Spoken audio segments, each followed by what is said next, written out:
Har du nogen gang stoppet op for at tænke på, at den største fare for din tro ikke er noget åbenbart, men heller noget subtilt, næsten umuligt at opdage? Den farligste bedrageriet kommer ikke som en ødelæggende storm, men som en let brise, som gradvist dytter dig væk fra Gud. Og det værste, ofte opdager vi det bare, når vi allerede har blivet alt for langt unna. Så abonner på kanalen og lik denne videoen, for i dag skal vi snakke om, hvordan små daglige valg kan drive dig væk fra Gud, uden at du lægger mærke til det. Ting, som virker uskyldige, vaner, som ser normale, men som egentlig er fælder, som fører dig bort fra hans nærvær. Og hvad hvis jeg sagde til dig, at dette kanskje sker med dig akkurat nu? Bliv med mig helt til slutten af denne videoen, for jeg skal vise dig klare tegn på, at du kanskje falder for denne bedrageriet, og hvordan du kan undslippe det, før det er for sent.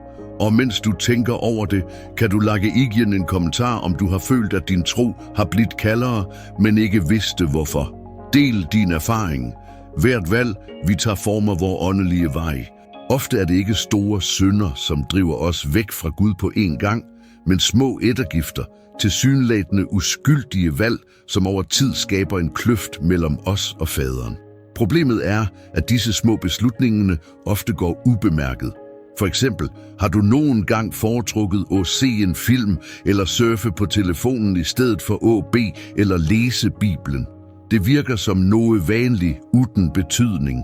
Men når dette gentages hver dag, reduceres din intimitet med Gud, uden at du lægger mærke til det. Det, som var en prioritet, blev lagt til side til det punktet, at det ikke længere er en del af din daglige rutine. Fienden ved, at hvis han prøver at drive dig væk fra Gud på en gang, vil du opdage det. Så han handler subtilt og får dig til at tro, at små distraktioner er uskyldige. Men sandheden er, at alt som gør, at du bruger mindre tid med Gud og fjerner dig fra fællesskabet med ham, er en farlig fælde. Jesus advarede os mod dette i Lukas 16:10. Den, som er trofast i det mindste, er også trofast i det store, og den, som er uretfærdig i det mindste, er også uretfærdig i det store. Dette betyder, at vores små valg definerer styrken på vores tro. Hvis vi ikke er vågne, kan det, som virker lite, blive et stort åndeligt problem. Og nu spørger jeg dig, hvilke små valg i løbet af dagen kan drive dig væk fra Gud, uden at du lægger mærke til det? Kommenter nedenfor og del dine tanker. Fienden er listig. Han ved, at han ikke trænger at angribe dig med store synder for at ødelægge din åndelige liv. I stedet foretrækker han at bruge subtile bedragerier, som virker uskyldige, for at aflede din fokus og køle ned dit hjerte. Dette er hans stærkeste metode. Han infiltrerer sagte maskert som noget normalt, til det punktet, at du ikke engang lægger mærke til, hvor langt unna du er kommet fra Gud. Kanskje har du lagt mærke til, at visse ting har mistet sin værdi over tid. Tiden for bøn har blivet kortere, bibellæsningen har blivet lagt til side, og du finder dig selv mere optaget af dagens distraktioner. Det, som startede som en midlertidig distraktion, har nu blivet en vane. Og det værste er, at mange af disse distraktionerne ikke virker onde eller syndige ved første øjekast.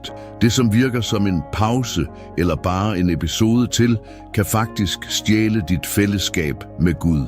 Fienden ønsker ikke, at du skal begå store fejl på en gang, for han ved, at du ville opdage det let. Så han planter små, umærkelige frø.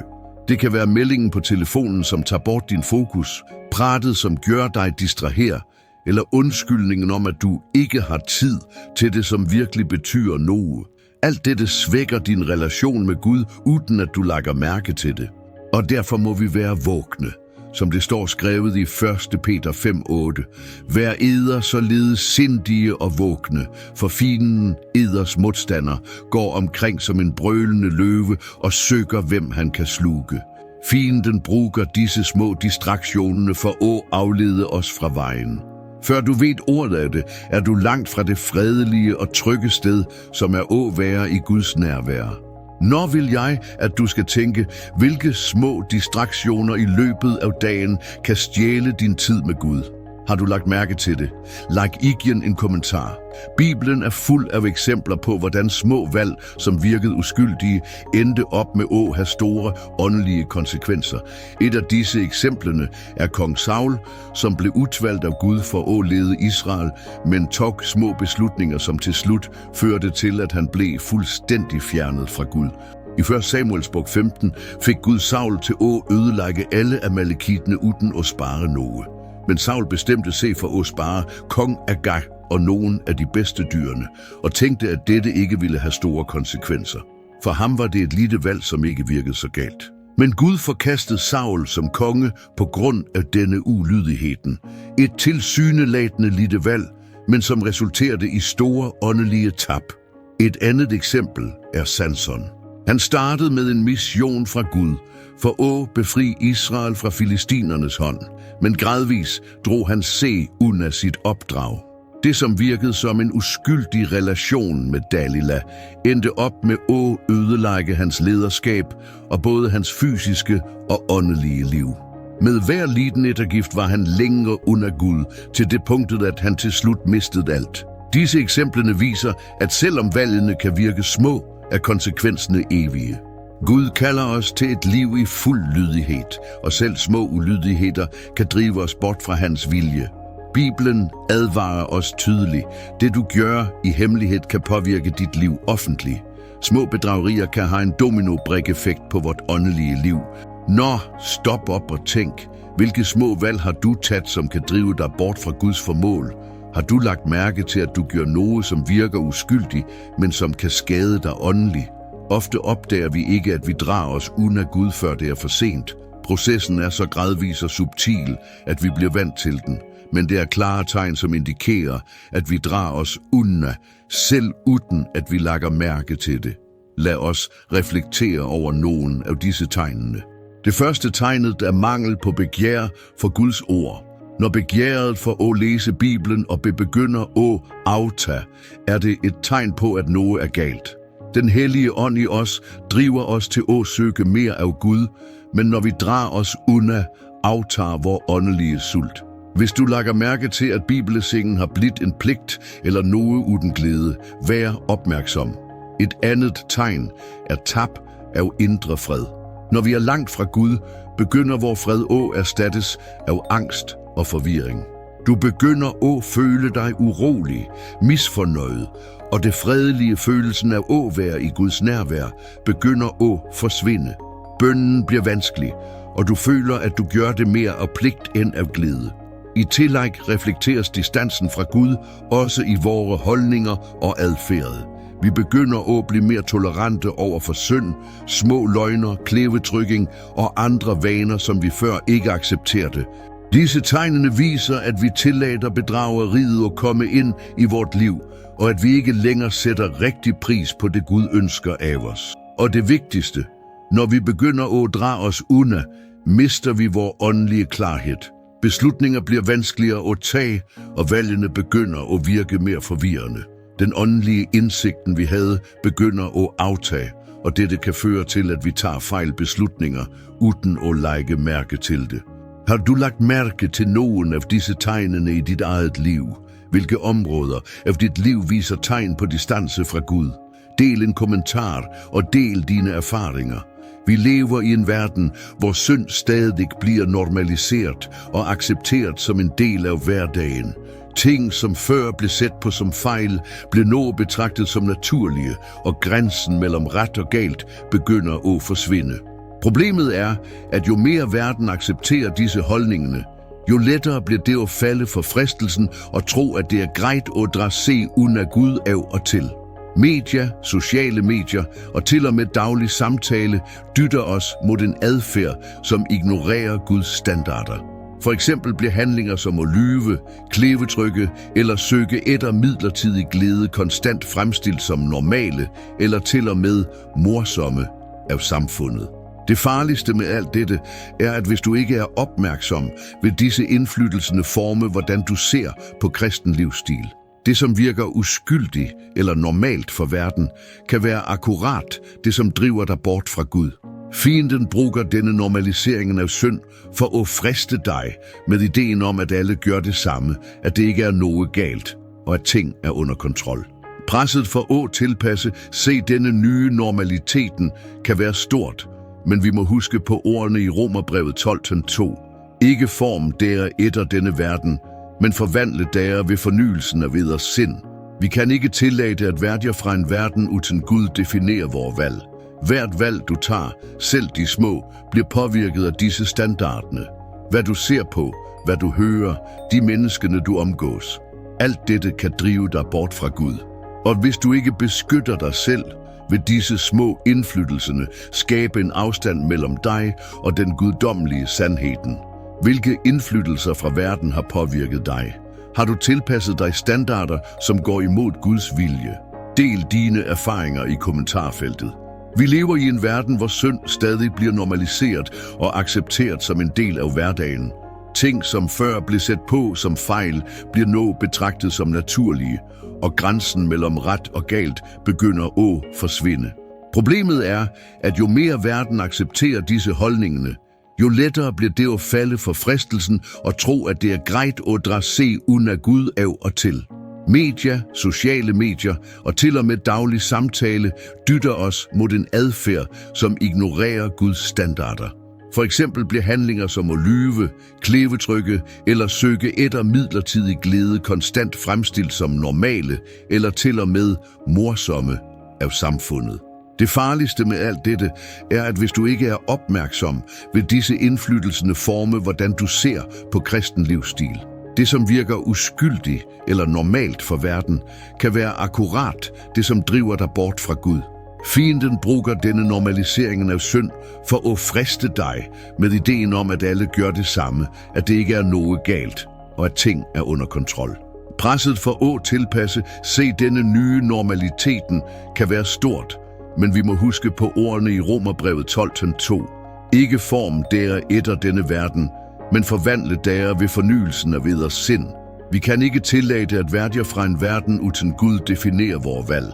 Hvert valg du tager, selv de små, bliver påvirket af disse standarderne. Hvad du ser på, hvad du hører, de menneskene du omgås. Alt dette kan drive dig bort fra Gud. Og hvis du ikke beskytter dig selv, vil disse små indflytelserne skabe en afstand mellem dig og den guddommelige sandheden. Hvilke indflytelser fra verden har påvirket dig? Har du tilpasset dig standarder, som går imod Guds vilje?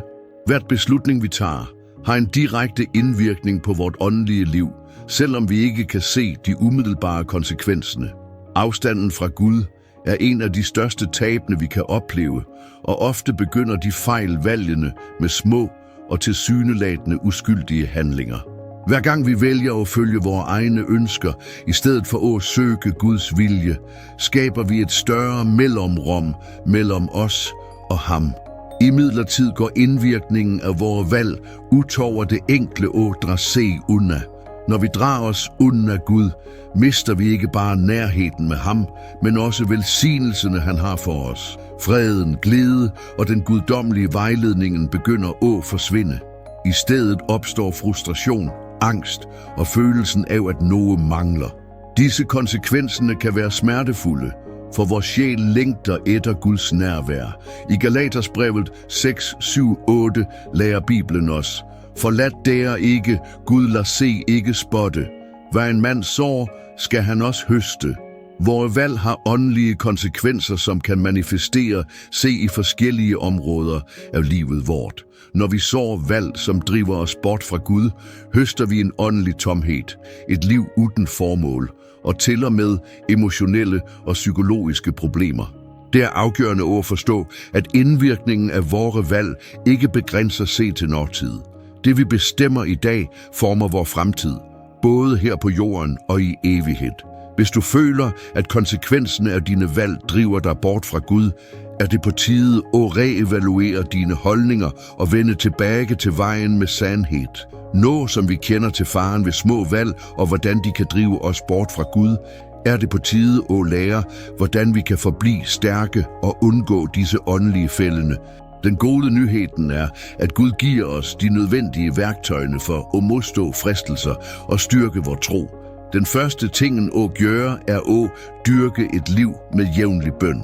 Bøn er ikke bare en religiøs praksis, men et middel til å opretholde vor direkte forbindelse med Gud. Når vi beder, styrker vi vor ånd, modtager vejledning og fornyelse. Jesus lærte os i Matthæus 26:41: Vær vågne og bed, for at dere ikke skal komme ind i fristelse. Bøn hjælper os at forblive opmærksomme og vågne, slik at vi ikke falder i fiendens snarer. En anden fundamental praksis er læsning af Guds ord. Bibelen er vor kilde til visdom og indsigt. Når vi ernærer os på ordet, bliver vi ledet og beskyttet mod de bedragerierne, som verden tilbyder. Som det står skrevet i Salme 119:105: Dit ord er en lygte for mine fødder og et lys på min sti. Guds ord oplyser vort liv og hjælper os at tage valg, som behager ham. I tillæg bør du omgive dig med mennesker, som deler samme tro og forpligtelse til Gud. Fællesskab med andre kristne er en måde at holde os stærke og sammen, specielt når fristelserne føles intensere. Da det ikke er nogen rådgivende, falder planene fra hverandre, men i en mængde rådgiver er det visdom. Ordsprog 15:22.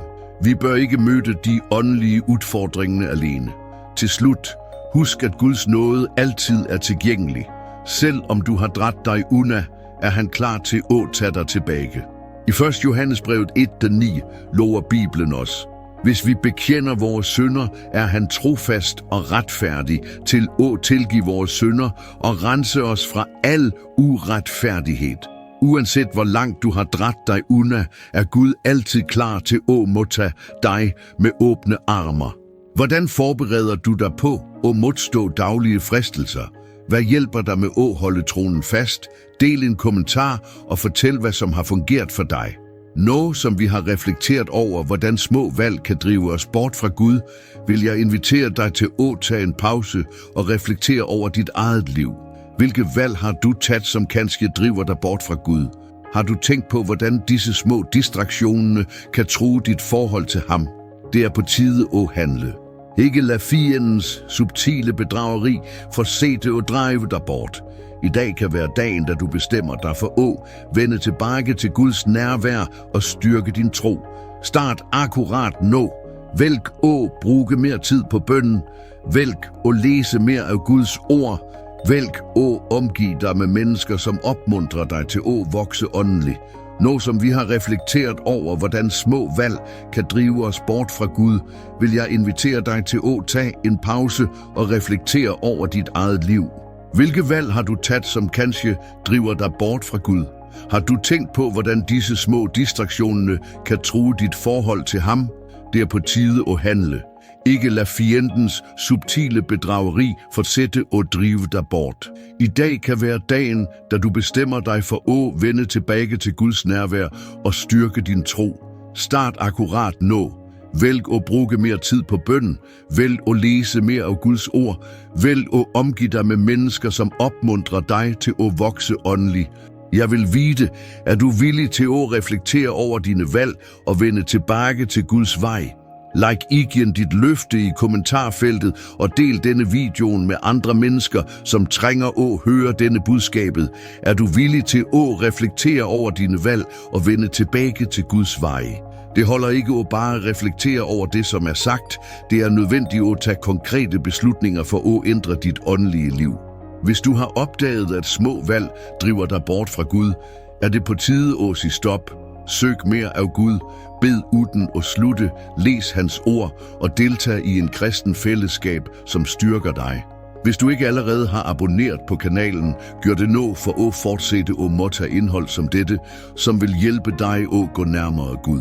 Giv en like, abonner på kanalen og del denne videoen med venner og familie. Jo flere mennesker, som hører denne budskabet, jo flere liv vil blive berørt. Ikke lad bedrageriet forsætte og herske over dit liv.